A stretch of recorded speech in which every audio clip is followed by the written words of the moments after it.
Greetings, ladies and gentlemen. Welcome to this latest edition of Tales from Outer Space, where I take stories from across the internet and read them for your entertainment.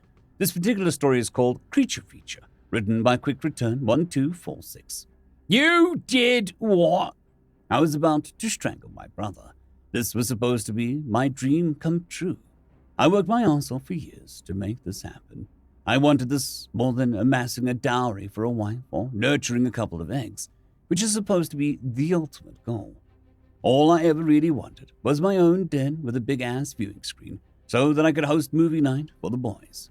To imbibe vast quantities of mind-altering substances and watch old bad movies to make fun of. I thought you would like it, Dave, my brother said, taking a few steps back. He's only been here for a couple of months. I thought it would be a nice gesture. Well, that's not the point. No, really, it's cool. Turns out humans have the same sort of tradition in their culture. A lot of them like bad movies. They call them B-movies, see? It's a cross-cultural experience. He was so happy to be invited. Again, not the point, I yelled back. You should have told me you invited Dave. I would have prepared. It was a last-minute thing, and he said that he would bring his own snacks and drink. My brother yelled back. For a moment, we just stood there in silence, both of our feathers fluffed up and necks extended. It was my brother who backed down first. What's going on, bro? I've never seen you be so xenophobic, he said. I swiped the movie case off the table between us and threw it at my brother. I only had the funds for one movie. I didn't mean to hit him in the beak, but in the anger I did. It was strange. It was strangely satisfying. He caught the case on the recoil and looked at the cover. It never stops. He looked up at me with an expression of horror on his face. You brought It Never Stops. It's a classic, I wailed. Maybe we can explain. Oh, sure. You explain to the human why we've invited him to watch a horribly offensive depiction of a human. Dave was late. For a while, I allowed myself to hope that he wouldn't show up. That hope shattered when the doorbell rang 15 minutes after the agreed-upon time. My brother had already filled in the two other guests. As soon as the melodic chime sounded through the room, everyone fell silent. Nervously, I walked to the door and let our human guest in. Dave was standing there with a big toothy smile and a large bag in one hand. Sorry I'm late, guys. I went a little overboard with the shopping. He walked in, seemingly oblivious to the tense atmosphere, and started unpacking the bag on the low table in front of the viewing screen. 3 large bottles of what I presumed to be ethanol-containing beverages, and at least 6 packages of snacks, all plant or insect-based. I'm not sure if the appropriateness of the snacks was a relief, or if it made me even more nervous.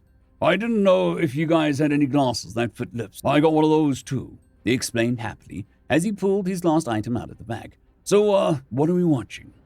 I shot a glance at my brother. He cleared his throat and started speaking slowly, picking his words with care. It's, an old, low-budget war-era movie. It is called It Never Stops. Dave plopped himself down on one of my chairs and grabbed one of the packs of snacks. I heard about that one. It's supposed to be your version of a creature feature, right? He held the open package out to my coworker sitting next to him. Want some? Sorry, what? Creature feature. You know, group of frisky youngsters getting stalked and murdered by a single monster. That's exactly. The monster's human, my co-worker squawked out. I know, Dave chuckled. I'm really excited. Watching It Never Stops with Dave was strangely exhilarating. He didn't seem bothered at all, laughing and cheering along with the rest of us. It's true what they say. Humans will bond with anything, even with fictional characters against one of their own. Still, I had to make sure. This doesn't offend you? I asked during a scene when the monster was in full view. What? The rubber suit? Gods no. You should see some of the our old movies. The ones created before we knew what aliens were supposed to look like, and are particularly hilarious. He looked at the screen for a second. Hey, if all the actors are avian, how did you get the knees to bend like that? My co-workers, glad to show off his movie trivia knowledge, explained. There's actually 2 actors inside the suit. For the full-body shots like this, the bottom one is walking backwards. Genius! I hope he got paid well for that stunt. Everyone, including Dave, cheered when the human monster finally got pecked to a pulp. As the credits rolled, I stood up from my seat to grab the last drink. My foot bumped into Dave's bag. It wasn't completely empty. Watch this. Dave turned bright red. No, that's, Now that the bag fell flat, it looked like there was a movie case inside. I couldn't believe it. Did he make us sit through It Never Stops, and he had his own movie with him all along? But it's really stupid and really bad. I'm pretty sure it's in poor taste, too, Dave blabbed. I pulled the case out of the bag and read the title out loud. Poltergeist, Night of the Chicken Dead. Guys, I don't think you want to see this movie. I don't even know why I brought it. Wait, is that the human-made avian horror movie? My co-worker said excitedly. I suddenly understood why Dave had been excited to watch It Never Stops. Maybe it was the ethanol, but I got giddy at the idea of being the monster in a bad movie. A human-made movie at that. Well, Earth's chickens aren't sentient, but there's a lot of humans eating chickens in this movie, Dave said quietly. My brother laughed. You just watched a bunch of avians peck a human to death. We're watching your movie. What was it you told me once? Turnabout is fair play? End of story.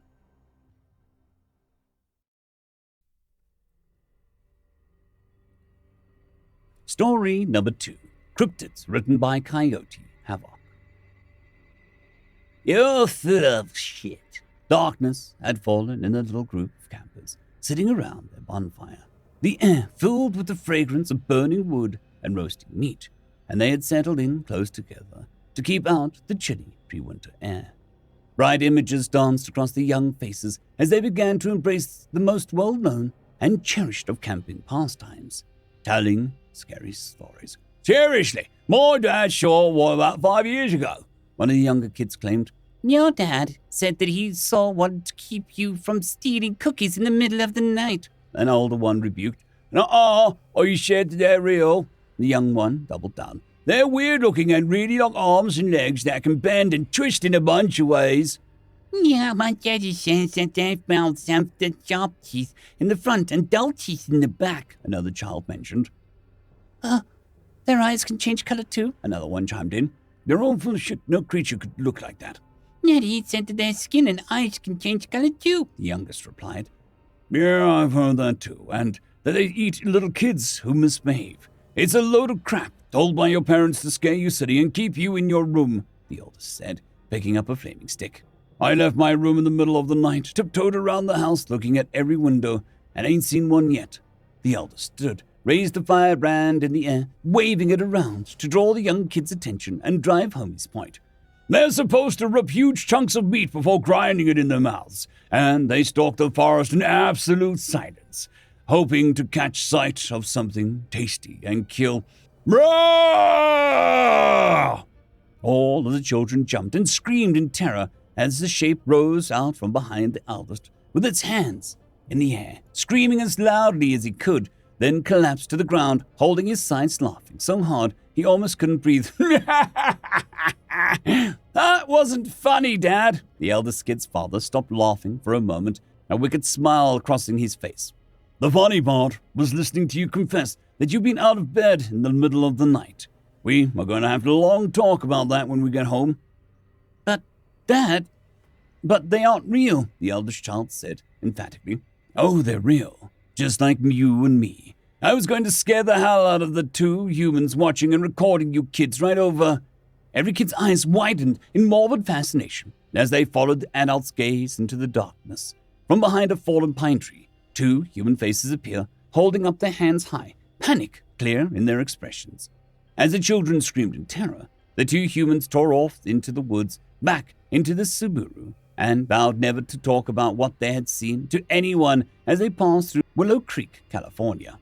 See, they're just as afraid of us Sasquatch as we of them, the father said. Now, put out the fire. It's time to go home. End of story.